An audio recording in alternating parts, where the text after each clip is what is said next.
Depuis quelques années, les milliardaires disparaissent des grandes villes, en silence. Mais que fuient-ils vraiment? Un jour, sans prévenir, ils ont commencé à partir. Silencieusement, méthodiquement. Les grandes villes perdaient peu à peu leurs figures les plus influentes. Des milliardaires, des hommes d'affaires puissants, des inventeurs visionnaires. Tous semblaient prendre le même chemin. Un départ discret, souvent passé inaperçu mais pourtant bien réel. Et ce mouvement, à première vue insignifiant, cache en réalité une mécanique bien plus troublante.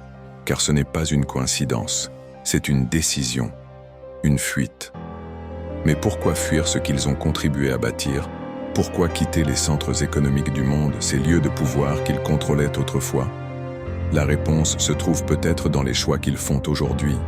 Des choix discrets mais révélateurs. Achat de terres isolées, construction de bunkers autonomes, réseau de communication privée. Un mode de vie tourné vers la survie, la préparation, comme si quelque chose allait arriver. Quelque chose que le reste du monde ne voit pas encore, ou qu'on refuse de voir. Et c'est précisément ce que nous allons explorer ensemble. Car derrière chaque départ se cache une histoire. Derrière chaque domaine perdu dans les montagnes, une raison. Derrière chaque silence, un secret. Tu vas découvrir des connexions insoupçonnées entre technologies modernes, croyances anciennes et comportements énigmatiques. Et peut-être qu'à la fin de cette vidéo, toi aussi, tu verras les signes que d'autres ne veulent pas voir.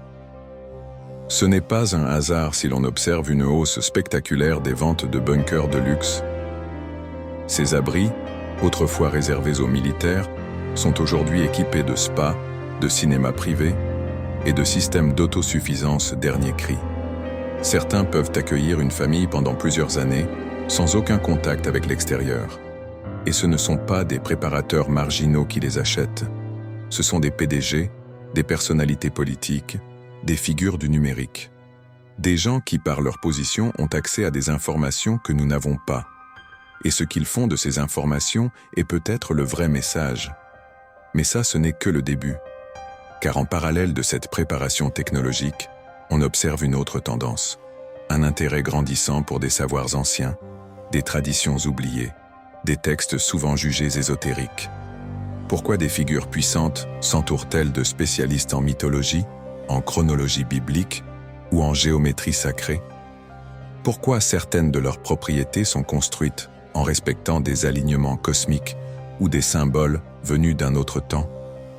Il y a là quelque chose de profondément symbolique, presque initiatique. Et si tu regardes jusqu'au bout, tu comprendras peut-être ce que ces élites semblent chercher à tout prix.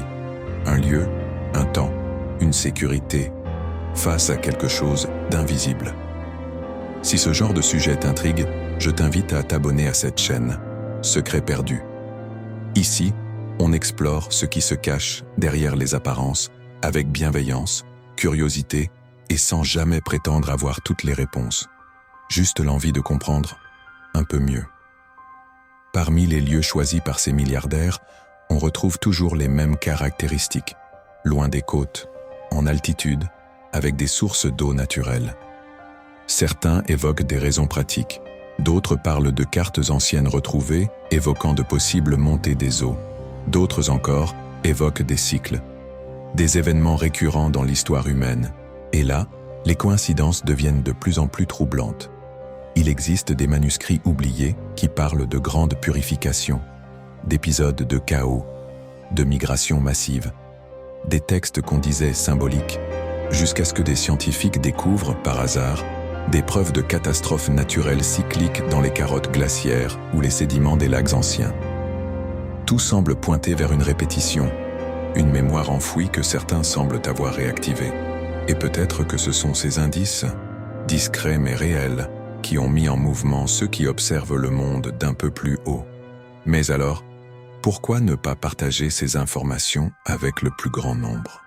Pourquoi garder le silence? Peut-être parce que l'aveu serait trop grand. Peut-être parce que ce qui est à venir est incertain, ou que ceux qui le savent n'ont pas intérêt à ce qu'on le comprenne trop vite. Ou peut-être tout simplement parce que certains préfèrent se préparer seuls, dans l'ombre. ce qui est encore plus étrange, c'est que ces départs sont souvent accompagnés de donations, de ventes soudaines, de retraits stratégiques, comme s'il y avait une date, une échéance, quelque chose de précis, mais que personne n'ose nommer. Certains chercheurs indépendants croisent ces mouvements avec des données astronomiques, des anomalies magnétiques ou des calendriers anciens. Et parfois, les coïncidences sont dérangeantes. Alors, la fuite des milliardaires est-elle une simple réaction à un monde instable ou une réponse à quelque chose de plus profond? Peut-être les deux. Peut-être que ces hommes et ces femmes, en avance sur leur temps, perçoivent les lignes de fracture bien avant qu'elles n'apparaissent à la surface. Peut-être aussi qu'ils sont influencés par des récits, des signes, des intuitions, ou par des faits bien concrets, soigneusement dissimulés au reste du monde. Ce qui est sûr, c'est que leurs gestes ne sont jamais anodins, et que leurs décisions, même silencieuses, dessinent une carte invisible, que seuls certains savent lire. Alors peut-être que tout cela n'est qu'une coïncidence, ou peut-être que certains savent lire les signes avant les autres. Et s'ils avaient simplement quelques pages d'avance sur le livre du monde? Ce n'est pas une vérité absolue, c'est une question, une ouverture. À chacun son interprétation